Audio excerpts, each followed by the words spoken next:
just had the 9-pointer come in to 20 yards. I just fucking smoked him.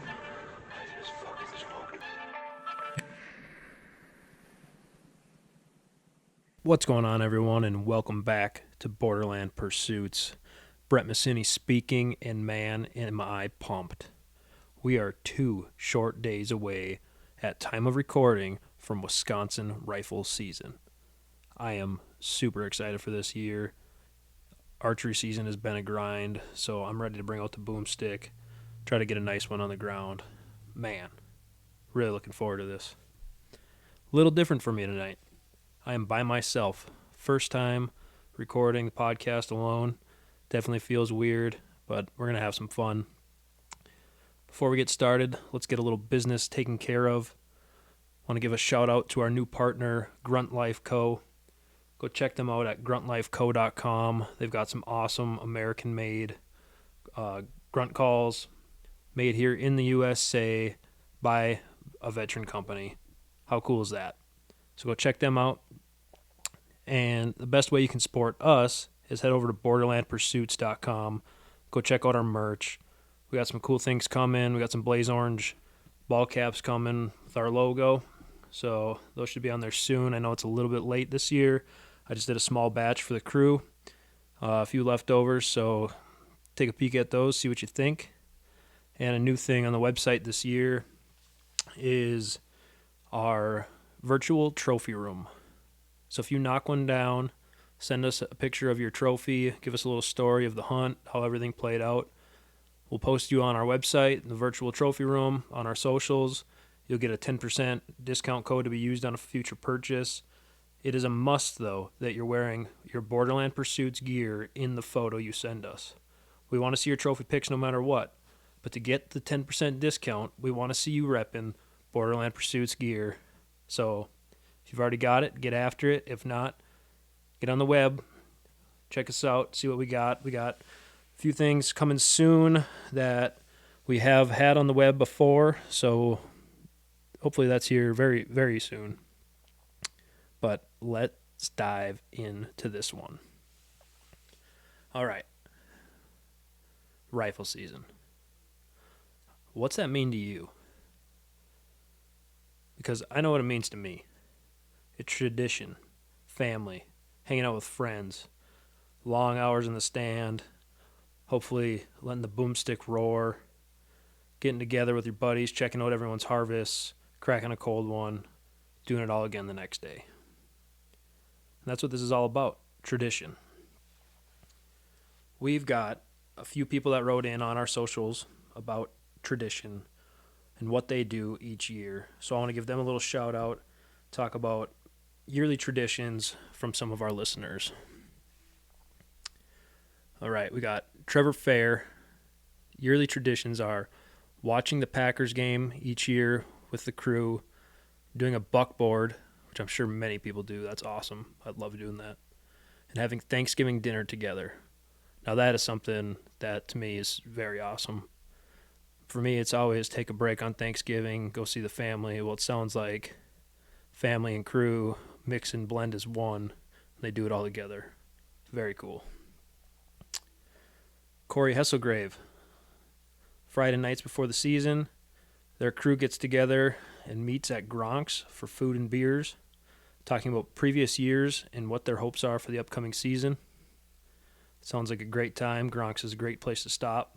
Excellent food. Drew Madges.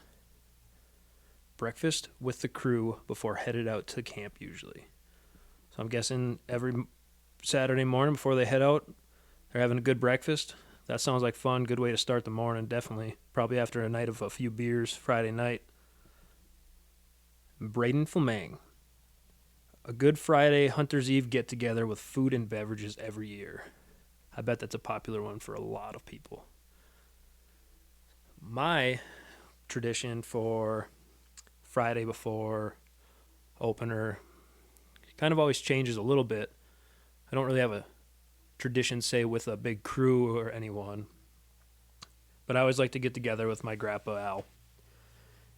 Do something with him, spend a little time with him, whether it's have a dinner, talk about seasons of the past, deer we've had on camera, things like that.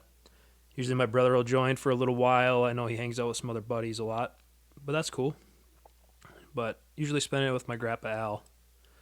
And this year, Grandpa Al's coming over. I just got done making some venison chili. Maybe do some chili cheese dogs tomorrow. And he's going to come over, do the same old talk, hang out. And I've actually got a few buddies coming over tomorrow night. So I'm thinking we might be able to have some brews and play some pool, and I'm really looking forward to that. Definitely something different for me is hanging out with some people on Friday before. Probably put on, classic hunting movie, something like that. Usually every year I'll throw one of those on before bed, and I just have a few whiskeys and make sure I'm up early and right on time with coffee rolling and in the truck headed to the stand. Man, just thinking about that has just got me amped. One more day. I got a half day of work tomorrow. Half day. And I'm back in the stand with the bow, still trying to knock one down, and then it's rifle. But speaking of archery season, let's do a little mid-season update for myself, and I'll talk a little bit about the crew, but we won't get too crazy yet because they're not here to, give their stories.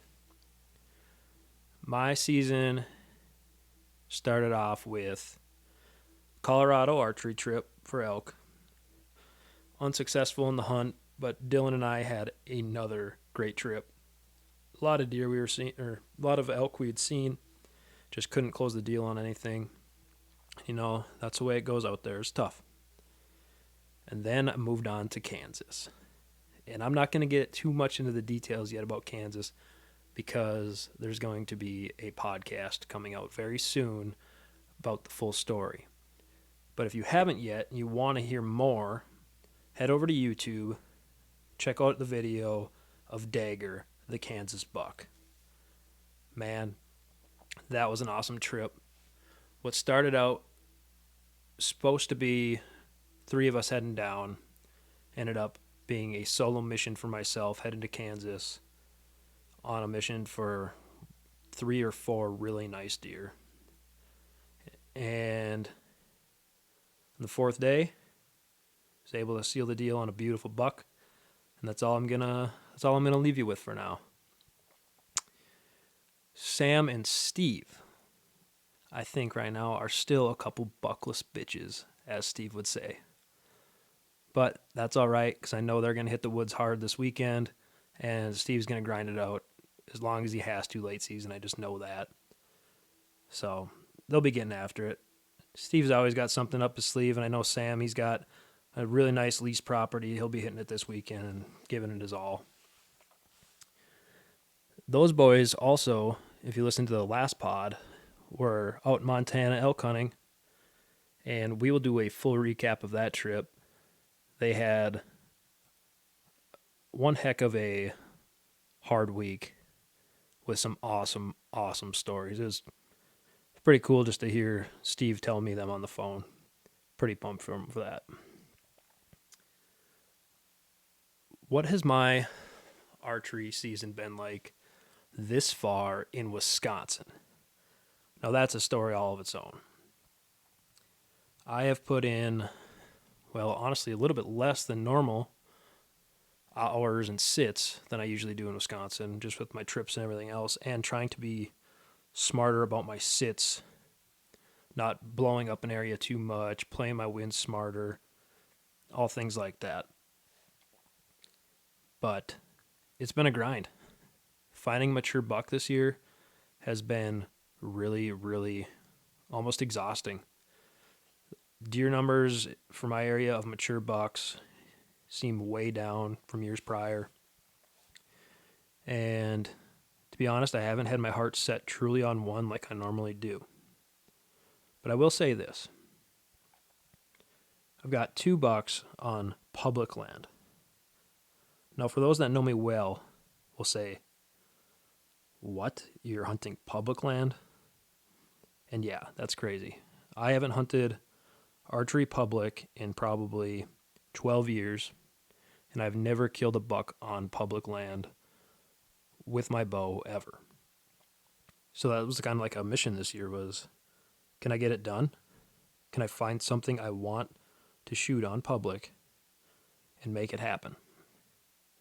And as of right now, sitting here talking with you guys on November 20th, 2 days before rifle season, I am still buckless in Wisconsin. And it's a little disheartening. But you know what? We're going to keep grinding. Because we do have 2 bucks we found on public. One's a really big framed 8 named, I named him Flash. And here's a little story of why I named him Flash.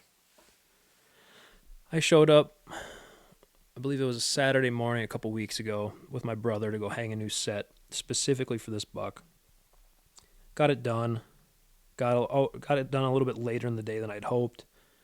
Morning that I hoped. But so I head home, take care of my pups, get all my gear, drop my brother off, and I just bought a new side-by-side.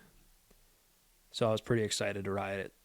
So I decided to ride the side-by-side to the stand, which ended up taking me like 40 minutes longer than it would be if I took my vehicle, just by having to take different back roads and trails and things like that. Well, I get to the location, park the side-by-side, and I never wear my boots ever because my feet sweat. So I never wear my boots until it's like game time. I'm going to the tree. So I got everything else on. Bow is on the ground, and I'm putting my boots on. I got 1 boot on, 1 shoe on, and a small, I believe it was like a 6-point, comes running out right in front of me. And I'm like, what in the world?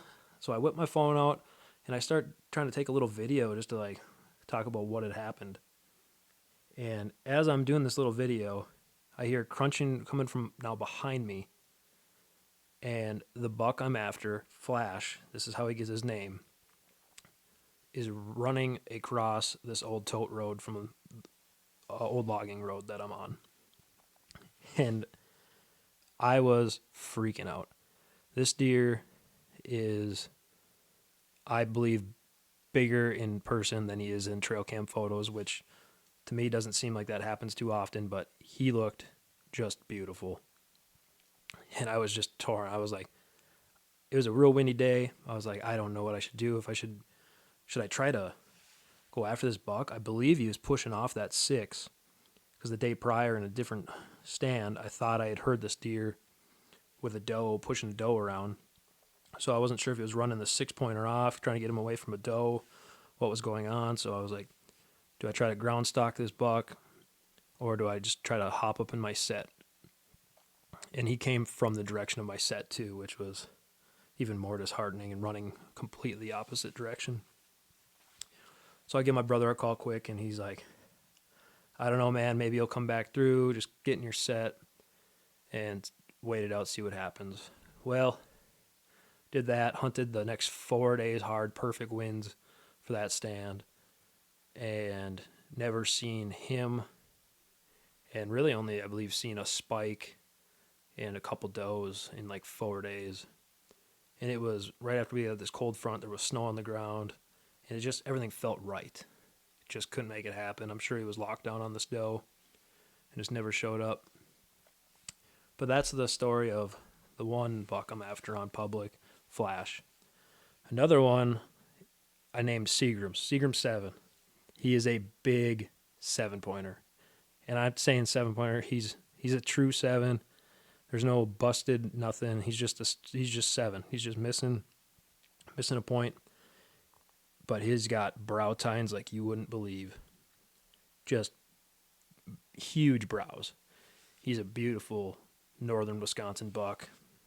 So he's number 2 on the hit list, I guess, if I'm calling these 2 my top 2.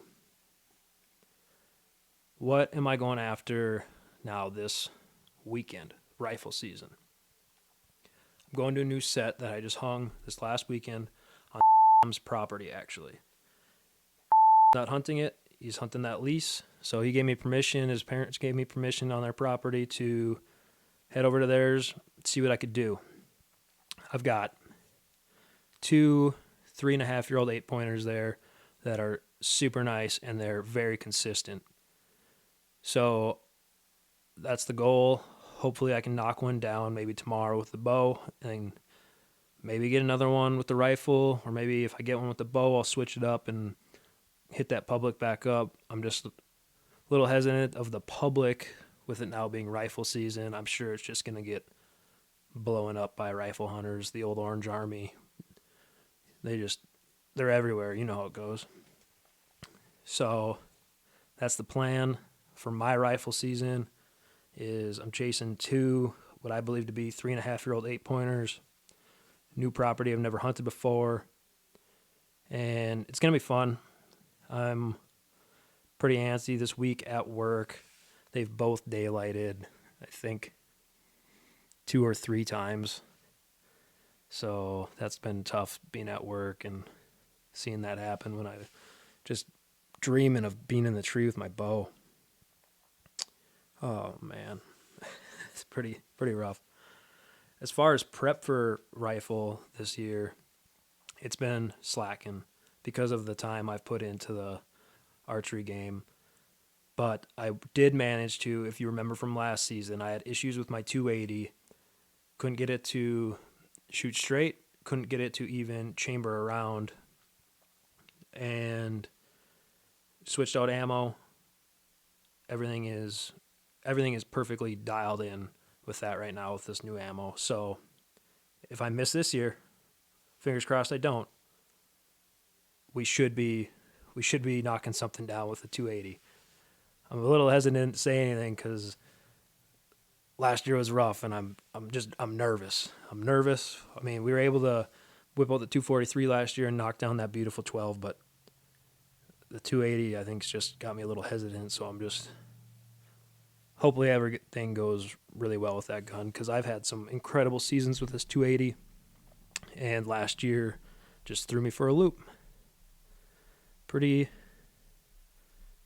nervous. Very excited though for rifle season. That's just got me thinking now. I really don't know what Steve is after.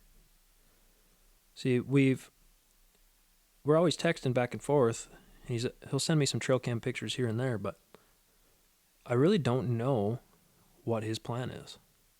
Will Steve settle for the basket racks that he truly loves? Or is he going to hold off for something bigger? I don't know. And it's got me a little nervous, because what you guys don't know is we have a Borderland Pursuits buckboard for the crew and our close buddies going. And you're able to legally harvest any whitetail from any state, and you get to put 2 bucks on the buckboard and as many does as you legally can harvest. So right now I'm currently sitting on top with my Kansas buck. I think we've got 4 or 5 bucks on it. And if I know Steve, he's going to be putting something down to get close. So I better see one of these 8-pointers. That's all I know. And with that, I have some more trivia by myself, I guess. Not really trivia, but fun little fact. Because the Orange Army is coming out in full swing this Saturday, I thought it'd be fun to look up how many hunters on average does Wisconsin rifle season have in the woods throughout the state. And my mind's blowing. I knew it was a lot. Maybe this number's off. Maybe it's more, maybe it's less, I don't know. But according to Google, on average, we get 250 to 260,000 registered firearm deer hunters in Wisconsin. That's just a crazy number. That is a lot of people in the woods. I would have to look up like statistics compared to archery season hunters, but that's a lot of people running around with firearms. So I just want to say, be safe this weekend. Be safe this week. There's going to be a lot of people out there. Make sure you got your orange on. It's going to be a grind. Just shoot straight, be smart, know what you're shooting at. can't be said enough to everyone. Just be smart when you're in the woods with your rifle. And if you so happen to knock down that buck of a lifetime, maybe it's your first ever buck, maybe it's just an awesome hunting story, hunting camp vibes, we want to hear about them. Shoot us a message on Facebook or Instagram. We'd love to hear from you. Tell us a story. We'd maybe love to have you on the podcast talking about your first deer, your buck of a lifetime. We want to hear it all. We love sitting down, talking with new people, hearing these stories. I run into people out in public now. They start to recognize the logo on my hat and ask me who I am and tell them, and we'll just get talking about deer. And it's fun to see people get fired up, and it doesn't matter what they're chasing, what they're after, what I'm after. It's just the love for whitetails, getting out in the woods, enjoying nature. It's so cool just to be able to have those conversations with people. And that's why I believe, Steve and I started this, was to just be able to have conversations together, conversations with other outdoorsmen, talking about what we love doing, getting outside, hunting, fishing. For me, talking with people that love aviation and how we can kind of incorporate that with chasing whitetails, heading west, maybe going to Alaska, Canada, catching walleyes, whatever it is we're doing. It's just so enjoyable to meet people that have the same interests and same hobbies that we do. And with that, I just want to say good frickin' luck to everyone for Wisconsin Rifle Opener. I'm so pumped. It is once again here. Another year of those traditions with your friends and family. Another year of chasing that buck you dream of. Maybe getting that buck you never knew was around. Didn't see it on camera. You don't have it cameras out. You're going old school and you're just grinding it out, getting after it. So much fun. And shoot straight. Be smart. Wear your orange. Wear your harness in your tree stand. That's something I've gotten a lot better about, especially with hang-ons, that style. I'm still a little slacking in the ladder stands, but to be honest, my ladder stands are so grown into the trees these days, I don't think they're going anywhere, so it'd really have to be a misstep by me, and I should just be better about it, honestly. And with that, I'm going to wrap this one up. Solo pod, definitely a different thing for me. It's good to be back talking with y'all. If you love this content, please go follow us on Instagram, Facebook, YouTube. Listen to us on Spotify, Apple, and we'd love to hear from you. Shoot us a message. Be safe this weekend. Have a great Thanksgiving with whatever you do with the family. Have fun. As always, I'll catch you next time.